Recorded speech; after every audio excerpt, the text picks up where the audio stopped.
तो हेलो दोस्तों, आपका स्वागत है हमारे अमेजिंग से यूट्यूब चैनल गेम ओवर में। आज हम आपको सुनाने जा रहे हैं एक लव स्टोरी। ये स्टोरी पार्ट में बटी हुई होगी। इसे सुनने के लिए हमारे चैनल को सब्सक्राइब कर दें, जिससे आपके हर पार्ट आपको मिलते रहें। समझती क्या है वो अपने आप को? कुणाल की आवाज सुनते ही कामिनी डर गई। वो नहीं चाहती थी कि कुणाल अनिका का ये बदला हुआ रूप देखे। वो दौड़कर गार्डन के बाहर की ओर गई।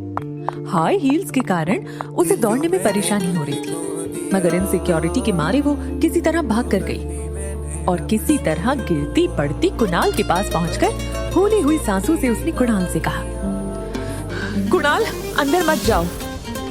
कुणाल ये सुनकर चौंका, लेकिन तभी कामिनी बात बदलते हुए बोली, मेरा मतलब उस मोटी के मुंह लगकर आज के दिन तुम अपना मूड खराब मत करो ना, प्लीज। लेकिन कुणाल ने कामिनी को साइड में धकेलते हुए अंदर जाने की कोशिश की। इससे कामिनी और ज्यादा घबरा गई और उसने अपने दोनों हाथों से ताकत लगाकर कुणाल को पकड़कर वहीं रोक लिया। कुणाल इस वक्त इतना गुस्से में था कि उसने वहीं खड़े खड़े अनिका पर चिल्लाना शुरू कर दिया। हाँ, समझती क्या है वो अपने आप को? 2 घंटे तक मुझे एयरपोर्ट पर धूप में खड़ा रखा। बात हाथ से निकल जाए इसके पहले कामिनी ने कुछ सोचा और कहा, वो दरअसल तुमसे मिलने में उसे शर्म आ रही थी ना। जब गई थी तब 120 किलो वजन था, अब 6 साल बाद और भी मोटी हो चुकी है ना, इसलिए। इतना कहकर कुणाल का ध्यान भटकाने के लिए कामिनी धीरे से अपनी उंगलियां कुणाल की जैकेट पर फेरने लगी और थोड़ा रोमांटिक अंदाज से बोली, देखो कुणाल, आज मेरा बर्थडे है और आज मैं तुम्हें एक ऐसी गिफ्ट देने वाली हूँ जो तुम हमेशा याद रखोगे। वैसे मम्मी पापा अंदर बैठकर अभी अनिका से डिवोर्स पेपर्स पर साइन करवा रहे हैं। कुणाल का ध्यान अब भी घर के दरवाजे की ओर था, मगर कामिनी ने उसे बातों में उलझा दिया और अपने हाथों से कुणाल का चेहरा अपनी तरफ करते हुए कामिनी आगे बोली, यू नो व्हाट, वो तो मान ही नहीं रही थी। वो तो थोड़े पैसों का लालच दिया तब जाकर वो डिवोर्स पेपर्स पर साइन करने को राजी हुई। कुणाल, जिसके साथ कामिनी की शादी होने वाली थी, उसकी आंखों में आंखें डालकर कामिनी झूठ पर झूठ बोले जा रही थी और फिर अचानक से वो कुणाल का हाथ पकड़कर बोली, कम विद मी, मैंने तुम्हारे और तुम्हारे दोस्तों के लिए बंगले के पीछे शानदार दावत रखी है। तुम अपने दोस्तों के साथ वहां एंजॉय करो, मैं अभी तुम्हारी मनपसंद शराब और खाना भिजवाती हूँ। कहते हुए वो कुणाल का हाथ पकड़कर उसे घर के पीछे की तरफ ले गई। कामिनी ने कुणाल को अपने दोस्तों के साथ छोड़ दिया और खुद बंगले के आगे की तरफ भागती हुई चली गई। उसी वक्त कुणाल के फोन पर उसके ड्राइवर राजू का मैसेज आया, जिसमें लिखा था, होटल पैराडाइज इंटरनेशनल। मैसेज पढ़कर कुणाल के गुस्से से लाल चेहरे पर तुरंत ही एक स्माइल आ गई। उसे लगा कि अब तो बहुत ही जल्द वो एयरपोर्ट वाली लड़की से उसकी दूसरी मुलाकात होगी। इसी खुशी में बड़े ही अंदाज से उसने अपने पास बड़ी शैंपेन की बोतल उठाई और उसे शेक करके खोली और खुशी खुशी दोस्तों के साथ एंजॉय करने लगा। कामिनी भागी भागी घर के आगे की तरफ अपने दोस्तों के पास आई और उन सब से कामिनी ने कहा कि जाओ और जाकर कुणाल को एंटरटेन करो और उसको बातों में उलझा कर रखो, ताकि वो अनिका की तरफ ना जाए और वो अनिका का बदला हुआ रूप ना देख सके। उसके दोस्तों की जाते कामिनी तेज कदमों से अनिका के पास आई, जो एक कोने में खड़ी सब कुछ देख रही थी। कामिनी ने झट से अनिका का हाथ पकड़ा और इधर उधर देखते हुए वो अनिका को घर के अंदर ले गई और फूली हुई सांसों से अपने माथे का पसीना पोंछते हुए वो गुस्से से अनिका को देखने लगी। अनिका भी कामिनी के सामने देख रही थी, मानो दोनों आंखों से एक दूसरे को चेतावनी दे रहे हों। कुछ देर तो दोनों बहनों के बीच कौन पहले आंख झपकाएगा वाला युद्ध चलता रहा, लेकिन कुछ पल के बाद फाइनली कामिनी ने गहरी सांस छोड़ते हुए अनिका से पूछा, ओके फाइन, क्या चाहती हो तुम? अनिका के चेहरे पर एक हल्की सी मुस्कुराहट आ गई और उसने अपना सर हिलाते हुए बड़े ही शांत और सरल तरीके से कहा, छोटी बहन हो तुम मेरी, बस इतना कहूंगी, कुणाल के पीछे इतना पागलपन ठीक नहीं, वो अच्छा लड़का नहीं है। ये सुनते ही कामिनी के अंदर का गुस्सा फूट पड़ा और उसने अनिका के सामने अपनी उंगली ताकते हुए कहा, just shut up, mind your own business, मुझे सब पता है कौन कैसा है। कामिनी जितनी मुंहफट थी उतनी ही शातिर भी।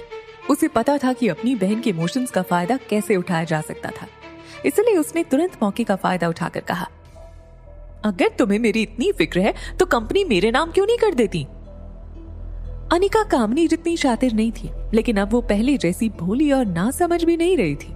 अब पहले की तरह वो किसी को अपना फायदा नहीं उठाने देने वाली थी। कामिनी के इस सवाल से अनिका इतना तो समझ चुकी थी कि कामिनी को समझाने का कोई फायदा नहीं था, इसीलिए वो आगे कुछ भी कहे बिना मुड़कर जाने लगी।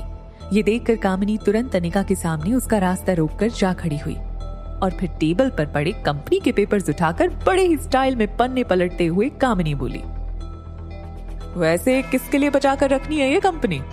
अपने किसी यार के लिए या अपनी उस नाजायज औलाद के लिए?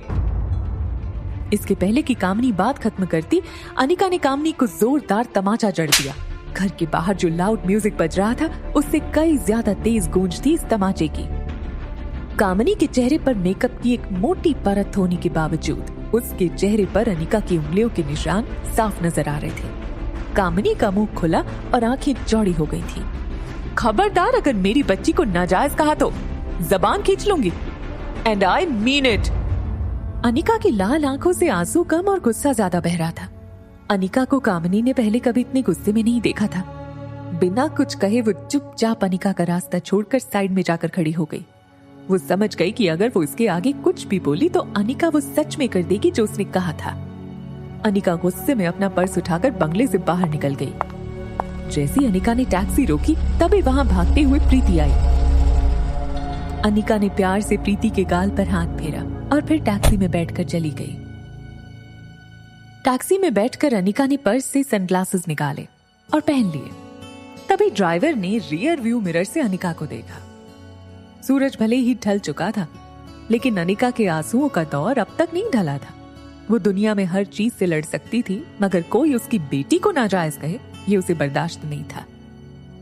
लेकिन इसके साथ ही उसके पास इस बात का भी कोई जवाब नहीं था कि रिया का बाप था कौन। अनिका की प्रेगनेंसी खुद अनिका के लिए एक अनसुलझा सवाल था। 6 सालों में अनिका आज तक उसकी जिंदगी की सबसे बड़ी पहेली को सुलझा नहीं पाई थी कि उसे किसी भी लड़के ने छुआ तक नहीं था, फिर भी वो कैसे प्रेग्नेंट हो गई थी।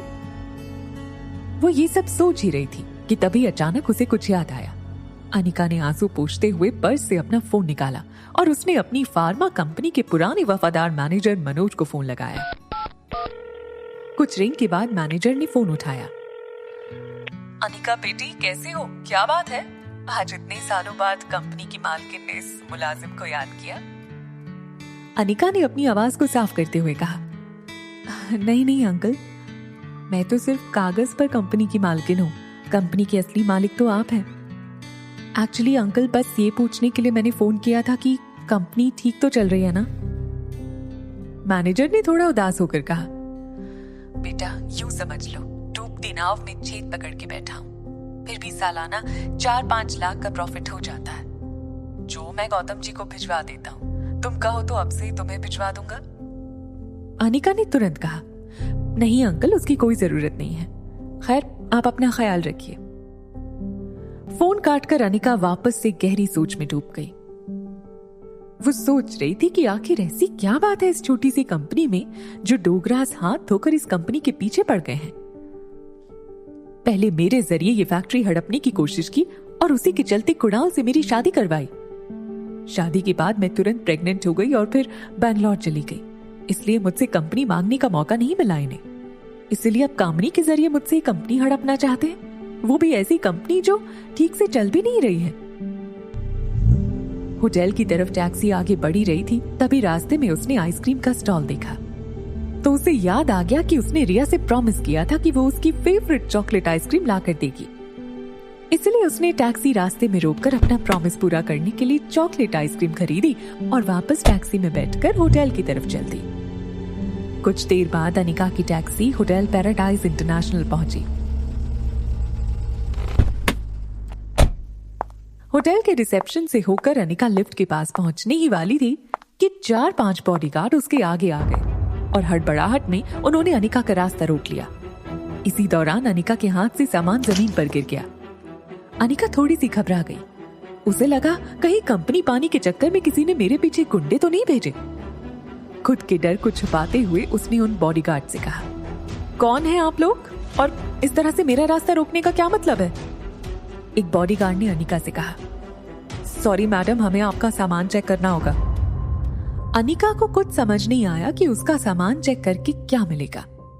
उसके पास सिर्फ एक पर्स और रास्ते से लिया हुआ चॉकलेट आइसक्रीम का पार्सल था। बॉडीगार्ड ने नीचे झुककर वो पार्सल जमीन से उठाया और उसे खोलकर चेक किया, और फिर अचानक एक बॉडीगार्ड ने अपनी उंगली आइसक्रीम पैक में डाली और फिर वही उंगली उसने अपने मुंह में डाल दी, और फिर वो ब्लूटूथ पर किसी से बात करने लगा। Yes sir, positive, it is chocolate ice cream. Bodyguard की बातों से ऐसा लग रहा था जैसे अनिका के पास उसे कोई बॉम्ब मिल गया हो। ये देखकर अनिका हैरान थी और समझने की कोशिश कर रही थी कि आखिर ये बॉडीगार्ड्स कर क्या रहे हैं। तभी एक टॉल, स्मार्ट और हैंडसम आदमी उसके सामने आकर खड़ा हो गया। नुकीली jaw line, stubble beard, simple jeans और पोलो नेक टी शर्ट में रोहित मारवा हॉलीवुड के किसी हीरो से कम नहीं लग रहा था। अनिका ने रोहित की फोटो देखी थी, वो उसे तुरंत पहचान गई, लेकिन इस वक्त रोहित अनिका के लिए किसी गुंडे से कम नहीं था। अनिका ने बड़ी ही सख्ती से पूछा, excuse me, what nonsense is this? You can't do this with me, I will call the police. अचानक रोहित की नजर अनिका के चेहरे पर पड़ी। अनिका की गहरी काली आंखें, लंबे काले घनी कमर तक के बाल और सिंपल पहनावे में निखरती उसकी खूबसूरती को देखकर रोहित एक सेकंड भूल गया वो क्या कहने आया था। तभी दूसरे पल को वो अपनी सेंसेस में आया और चेहरे पर बिना किसी भाव के उसने कहा, हाँ परफेक्ट, पहले खुद चोरी करो फिर खुद ही पुलिस बुलाओ। अनिका समझने की कोशिश कर रही थी कि आखिर रोहित बोल क्या रहा है। तभी रोहित ने अनिका को वार्न करते हुए आगे कहा, मुझसे और मेरे बेटे से दूर रहना। अनिका ने इरिटेट होकर कहा, एक्सक्यूज मी, मैं कब तुम्हारे पास आई? एंड लिसन, इस आलिशान होटल का मालिक होने का यह मतलब नहीं है कि तुम अपनी गेस्ट के साथ ऐसी बदतमीजी करोगे। I can sue you in the court mister Rohit Marwah. Rohit Anika की यह बात तुरंत पकड़ लेता है और कहता है, आई न्यू इट, तो तुम जानती हो कि मैं रोहित मारवा हूं और ये होटल मेरा है। तब तो ये भी जानती होगी कि मेरे परिवार वाले मेरी शादी करवाना चाहते हैं, लेकिन मुझे मेरे बेटे के लिए सौतेली मां नहीं चाहिए। इसलिए तुमने प्लान बनाया होगा कि पहले मेरे बेटे को फंसा लो तो फिर बाप अपने आप कंट्रोल में आ जाएंगे, क्यों? होटल की लॉबी में मौजूद लोग अनिका को शक की नजरों से देखे जा रहे थे। अनिका अपनी इंसल्ट का बदला ले तो सकती थी, लेकिन रिया की सेफ्टी के लिए वो कोई तमाशा खड़ा नहीं करना चाहती थी, इसलिए वो ज्यादा कुछ बोली नहीं। रोहित जाने से पहले चुटकी बजा के अनिका को फाइनल वार्निंग देता है, stay away from my son.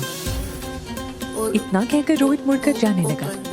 Hotel के सभी लोग इस हद तक सकपका गए थे कि इतनी बड़ी होटल की लॉबी में इतने सारे लोगों के बीच सिर्फ और सिर्फ रोहित के जूतों की टॉक टॉक गूंज रही थी।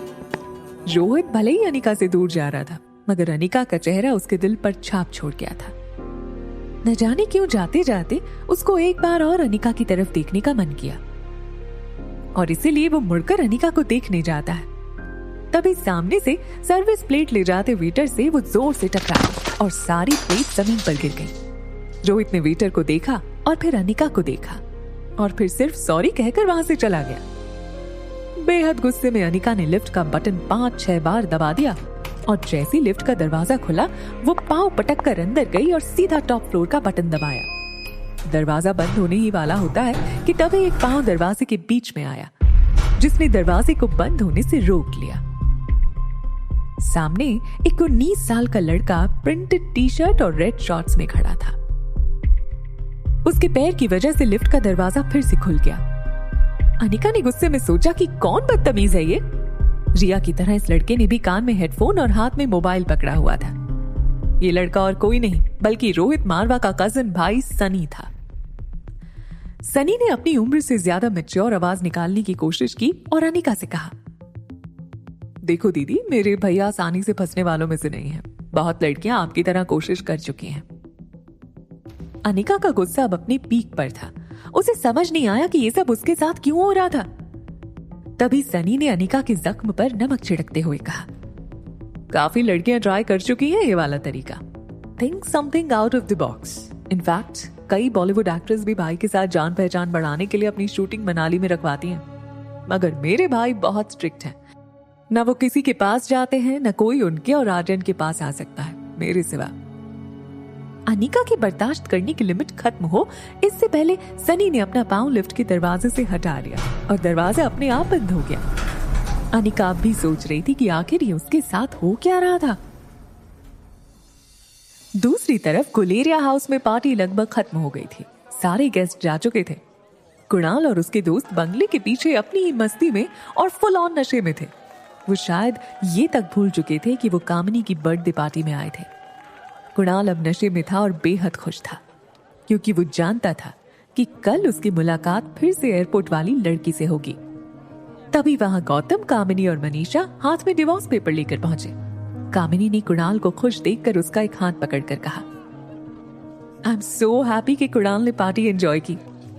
लेकिन कामिनी इस हकीकत से अनजान थी कि कुणाल एयरपोर्ट वाली लड़की और उसकी खूबसूरती के बारे में अपने दोस्तों से बात कर रहा था और इसीलिए वो इतना खुश नजर आ रहा था। तभी गौतम ने भी खुश होकर कुणाल से कहा, कॉन्ग्रेचुलेशंस, आज कामिनी के बर्थडे के मौके पर मेरी तरफ से तुम दोनों को ये तोहफा। गौतम ने कुणाल को डिवोर्स पेपर्स थमा दिए। कुणाल ने जल्दी से पेपर्स लिए और गौर से देखने लगा, फिर खुश होकर बोला, थैंक यू वेरी मच। इस डिवोर्स पेपर को देखकर मैं बता नहीं सकता कितना हल्का फील कर रहा हूं मैं। I am a free bird again. Gautam ने भी मजाकिया अंदाज में कहा, but not for long time. जल्दी तुम्हारी और कामिनी की शादी कर देंगे। ये सुनते ही कुणाल का मूड खराब हो गया। वो गौतम से रूडली कहता है, इसमें सिर्फ डिवोर्स पेपर्स हैं। जब तक कंपनी के पेपर्स नहीं होंगे तब तक ना मेरे घर वाले शादी करवाएंगे ना मैं करूंगा।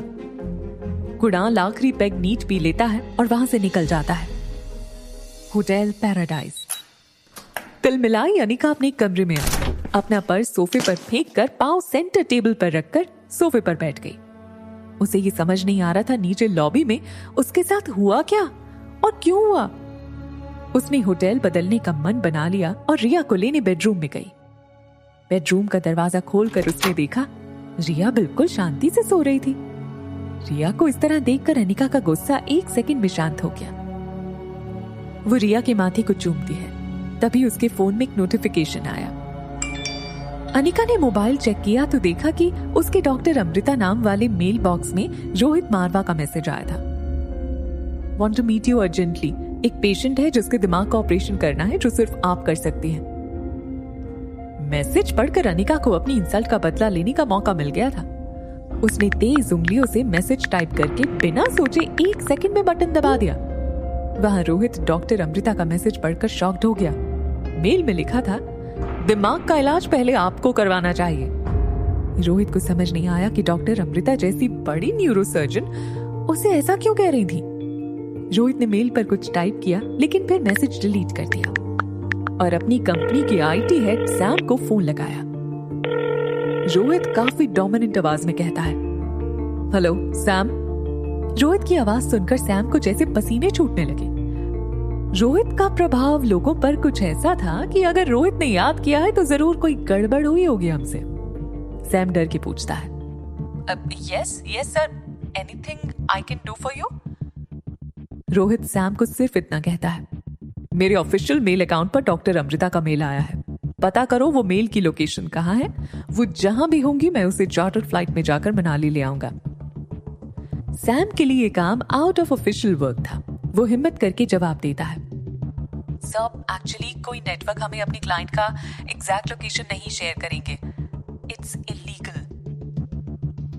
रोहित कहीं नाराज ना हो जाए इसीलिए खुद अपनी ओर से कह देता है, but sir give me some time, I will try and find out. निराश होकर रोहित ने फोन काट दिया। तभी उसके फोन पर सनी का मैसेज आता है, भैया come fast, Aryan is not well. Rohit उसी वक्त लिफ्ट की ओर दौड़ने लगा। होटल का स्टाफ रोहित को ऐसे भागते देख परेशान हो गया। रोहित ने लिफ्ट में टॉप फ्लोर का बटन दबाया, मगर आज उसे अपनी लिफ्ट की स्पीड बहुत स्लो लग रही थी। आर्यन पर जरा सी तकलीफ आई तो रोहित बर्दाश्त नहीं कर सकता था। जब तक लिफ्ट 24वें फ्लोर पर पहुंचती है तब तक तो रोहित के मन में हजारों ख्याल गुजर चुके थे। फाइनली लिफ्ट का दरवाजा खुला। सनी दरवाजे पर रोहित का इंतजार कर रहा था। रोहित सीधा बेडरूम की तरफ भागा और वहां रोहित ने जो देखा वो उसकी समझ से बाहर था। आर्यन गहरी नींद में था और वो नींद में एक ही चीज बोले जा रहा था, मम्मा चॉकलेट आइसक्रीम, मम्मा चॉकलेट आइसक्रीम।